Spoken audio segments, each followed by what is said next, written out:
화천 산천어 축제가 올해도 누적 방문객 100만 명을 돌파하며 명실상부한 국내 대표 겨울축제임을 인증했습니다. 올해로 21회를 맞은 축제의 변함없는 인기 비결을 짚어봅니다. 강원랜드 사회공헌재단이 자회사로 운영하고 있는 제과제빵 공장이 지역의 장애 청년들을 위한 직업교육, 훈련을 통해 고용까지 연결하는 성과를 내고 있습니다. 강원특별자치도가 올해 소나무 재선충병 방제에 165억 원을 투입합니다. 특히 피해가 심한 지역 외곽에 방어선을 구축해 추가 확산을 차단해 나섭니다. 강원특별자치도가 전국 장애인 동계체육대회에서 사상 처음으로 종합 우승을 차지했습니다. 단체전 종목에선 강원도청 파라 아이스 하키팀이 대회 17연패 달성하는 등 대기록도 나왔습니다.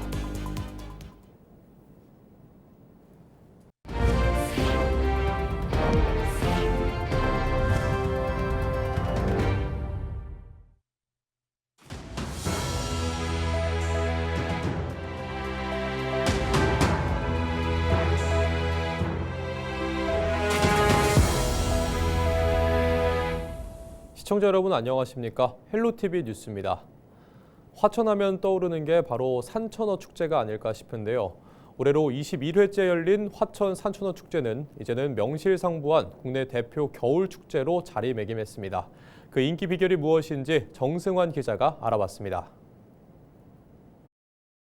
저희 산천어 축제 매년 오고 있는데 저 서울에서 왔는데 여기 항상 자주 오거든요. 벌써 20년 넘게 열리고 있는 화천 산천어 축제. 올해도 어김없이 누적 방문객 100만 명을 넘겼습니다. 꾸준한 흥행 비결은 뭘까? 짜릿한 손맛을 느낄 수 있는 얼음 낚시와 맨손 잡기뿐만 아니라 눈과 얼음 위에서 즐길 수 있는 다채로운 즐길거리가 그 비결입니다.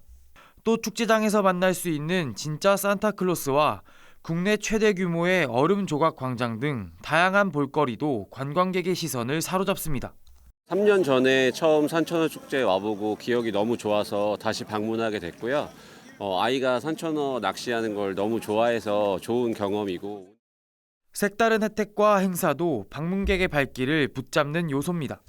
화천에서 숙박하면 낚시터 입장이 무료인데다 대어를 잡으면 금 한돈을 주는 밤낚시까지 있어 하루 이상 머무는 경우도 많습니다. 얼음 낚시터 입장료도 15,000원으로 저렴한데 이중 5,000원은 지역 상품권으로 돌려주다 보니 방문객과 지역 상인 모두에게 도움이 되고 있습니다. 첫 번째 왔었을 때 저희 가족만 왔었는데 두 번째는 지금 저희가 한 3팀 정도 더 추가해가지고 가족들끼리 같이 좀 왔습니다. 특산물 같은 경우 상품권 교환권은 저희가 집에 돌아갈 때 부모님들이 좀 좋아하실 만한 것들이 좀 많이 있어가지고. 또 다른 비결은 안전입니다.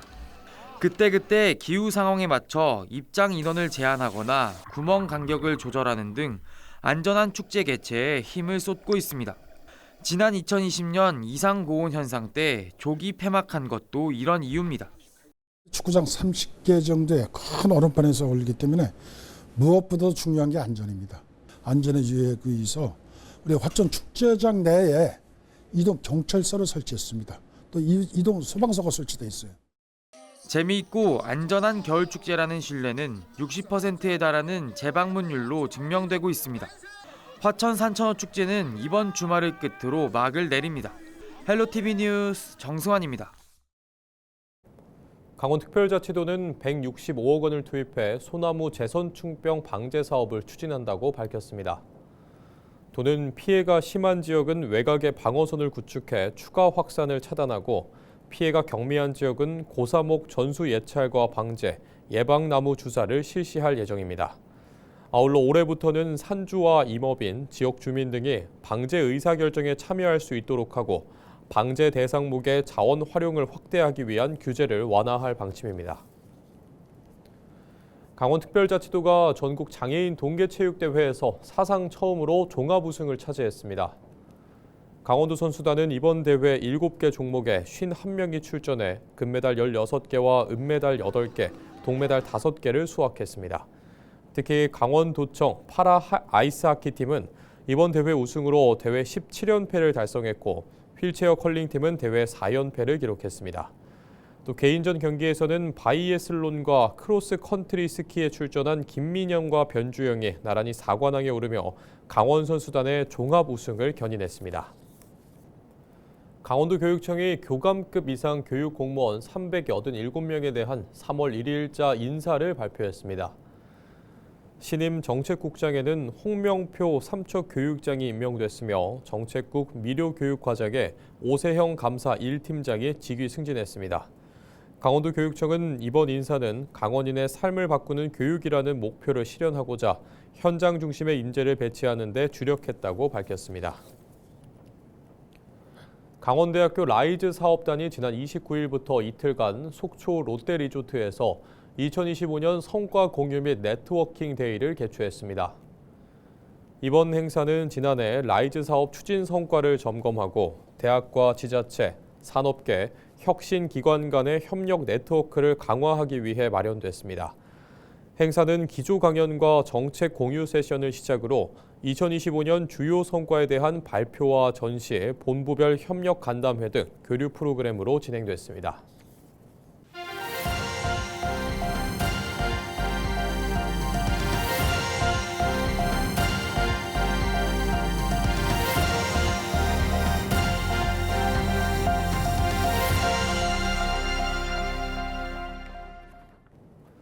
강원랜드 사회공헌재단이 자회사로 운영하고 있는 제과제빵 공장이 지역의 장애 청년들을 위한 직업교육, 훈련을 통해 고용까지 연결하는 성과를 내고 있습니다.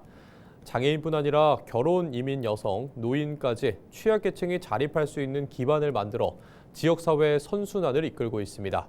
이다혜 기자가 보도합니다. 위생복을 입은 작업자들이 각자가 맡은 일에 집중합니다. 숙성된 반죽을 일정한 크기로 자르고 다른 한편에서는 마카롱이 정성스럽게 만들어집니다. 장비 세척부터 재료 준비, 전문 설비를 다루는 작업까지 공정은 쉼없이 이어집니다. 여느 제과제빵 공장과 다르지 않은 이곳은 장애인 표준 사업장입니다. 장애인 표준 사업장은 상시 근로자 가운데 30% 이상이 장애인인 한국장애인고용공단 인증 사업장을 말합니다. 이곳의 상시 근로자 22명 가운데 10명은 자폐와 지적장애 등 발달 장애인입니다. 채용 이후 단계별 직무 교육을 거쳐 당당한 구성원으로 현장에 참여하고 있습니다. 주로 생산 작업, 그리고 포장 작업, 기본입니다. 돈을 벌 수 있어서 좋은 거죠. 특히 기본적으로. 이 공장은 장애인뿐 아니라 태백, 영월, 평창, 정선 등 석탄 산업 전환 지역의 결혼 이민 여성과 노인 등 취약계층에게도 일자리를 제공하고 있습니다. 수십 년 경력의 제과제빵 전문가가 현장을 이끌며 매달 한 차례 이상 자격증 취득 교육도 함께 진행해 근로자들의 자립 기반을 넓히고 있습니다. 반복적으로 가르치고 숙련하는데 시간이 걸리는 부분이 조금 이제 어려운 부분이 있지만 아이들이 이제 그런 걸 배워서 이제 스스로 일을 하고 스스로 계획하고 실행하고 그런 부분에 있어서는 굉장한 뭐 또 자부심도 느끼고. 이곳에서 생산되는 제품 20여 종은 강원랜드 카지노와 하이원 리조트 내 카페테리아 등에 납품됩니다. 이곳에서는 산업 현장에 방문할 기회가 적은 장애 청년들에게 실습 견학 기회를 제공하는 등 실질적 도움을 주고 있습니다. 지난해는 도내 특수학교와 특수교육기관 학생을 대상으로 장애 청년 직무체험 프로그램을 운영해 모두 250명이 참여했습니다. 이 가운데 취업 의지를 보인 학생 3명은 실제 채용으로 이어졌습니다. 저희가 실질적으로 면접이 없거든요. 뭐 와서 뭘 할 수 있냐, 뭐를 잘하냐 보다 실적으로 이제 현장에 들어가서 같이 일을 해보면서 난 여기서 일을 할 수 있다. 할 수 있다면 저희가 이제 평가를 해서 우리 계약직으로 채용해서 같이 일할 수 있겠습니다라고 이런 식으로 이제 나가는 거죠. 10여 년 전 카지노 도박 중독 치료를 목적으로 문을 연 이 공장은 지난 2023년 장애인 고용 사업장으로 전환하며 지역 사회 공헌의 역할을 넓히고 있습니다. 강원랜드 사회공헌재단은 생산설비 자동화와 보조 공학기기 도입을 통해 장애인 근로자 추가 채용과 고용 안정에 나설 방침입니다. 지역과 함께 성장하는 현장 중심 사회공헌 모델이 새롭게 주목받고 있습니다. 헬로티비 뉴스 이다혜입니다. 지난 29일 김해의 한 비철금속 공장에서 큰 불이 났습니다. 화재 발생 15시간 만에 큰 불길은 잡혔지만 공장 건물 4개 동이 불에 탈 만큼 피해가 컸는데요. 현장에는 폭발 위험 물질이 다량 보관돼 있어 소방당국이 물 대신 모래를 덮어서 불을 끄는 등 어려움을 겪었습니다. 표영민 기자가 보도합니다. 무너진 공장 건물 사이로 연기가 계속 뿜어져 나옵니다. 곳곳에 남은 불씨를 잡기 위해 소방대원들이 바쁘게 움직입니다. 불이 난 곳은 김해시 생린면의 비철금속 제조공장. 지난 27일 저녁 6시 50분쯤 119 신고가 접수됐습니다. 소방당국은 불이 나자 대응 1단계와 2단계를 잇따라 발령했고 화재 이틀째 아침부터 장비 90여 대와 인력 300여 명을 투입했습니다. 결국 화재 발생 15시간 만에 큰 불길이 잡혔습니다.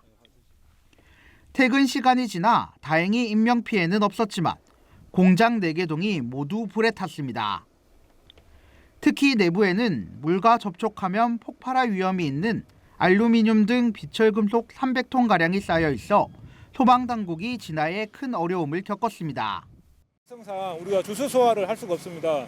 알루미늄 소화는 가장 이상적인 게 건조사를 동원해서 소화를 하는 방법과 평창질석을 이용해서 소화하는 방법이 있습니다. 향후에도 중장비와 건조사를 이용해서 화재를 완진할 계획입니다. 불이 난 공장은 산림과 맞닿아 있어 29일 저녁 한때 산불로도 확산됐습니다. 다행히 대형 산불로는 번지지 않았습니다. 경찰과 소방당국은 진화 작업이 마무리되면 정확한 화재 원인과 피해 규모를 조사할 계획입니다. 헬로티비 뉴스 표영민입니다. 원주 소방서가 최근 경남 김해의 금속 제조 공장 화재와 같은 사고를 막기 위해 긴급 안전 점검을 실시했습니다. 원주 소방서는 30일 불온면과 호조면에 있는 금속 제련 공장 2곳을 대상으로 화재 안전관리 실태와 가연물 관리, 소방시설 유지 상태 등을 점검했다고 밝혔습니다.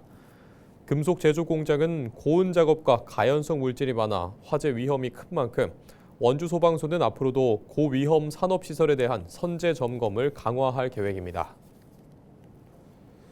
정선군이 추진하는 KTX 강릉선 평창역과 정선선 간 국가철도망 반영 계획과 관련해 강원랜드와의 공동 대응이 필요하다는 의견이 제기됐습니다. 정선군 의회 배왕섭 의원은 30일 열린 제312회 정선군 의회 임시회 군정 주요 업무 계획 보고에서 이번 철도망 추진 계획안은 KTX 강릉선 평창역에서 정선역을 연결하고 이후 사북역을 신설하는 내용인 만큼 직접적인 수혜 대상인 강원랜드와 공동 추진 전략이 필요하다고 강조했습니다. 전영기 의장은 KTX 노선 추진 과정에서 민자 유치 가능성을 함께 검토할 필요가 있다고 제안하며 강원랜드와의 협력 가능성을 포함해 중장기 전략적 판단이 필요하다고 주장했습니다. 정선군은 KTX 강릉선 평창역에서 정선역까지 24.5km를 신설하고 정선역에서 사북역까지 기존 노선을 개량해 고속철도를 도입하는 방안을 정부에 건의했으며 철도가 건설되면 청량리에서 정선까지 1시간 20분대 도착이 가능할 것으로 기대하고 있습니다. 춘천 의병봉기 130주년을 맞아 기념사업 추진위원회가 30일 춘천시청에서 발족식을 열고 공식 출범했습니다. 위원회는 1896년 을미사변과 단발령의 항거해 일어난 춘천 의병의 역사적 가치를 재조명하기 위해 전시 및 학술 등 선양 사업을 추진합니다. 또 춘천 의병의 숭고한 정신을 미래 세대가 계승할 수 있도록 관련 교육과 홍보 활동에 적극 나설 계획입니다. 2018 평창 동계올림픽의 유산인 제22회 드림 프로그램이 지난 25일 개막해 각국 참가자들에 대한 훈련이 한창입니다. 이번 드림 프로그램에는 21개국에서 청소년 102명이 참가해 평창과 강릉의 올림픽 시설에서 수준별 맞춤 동계 스포츠 훈련을 받고 있습니다.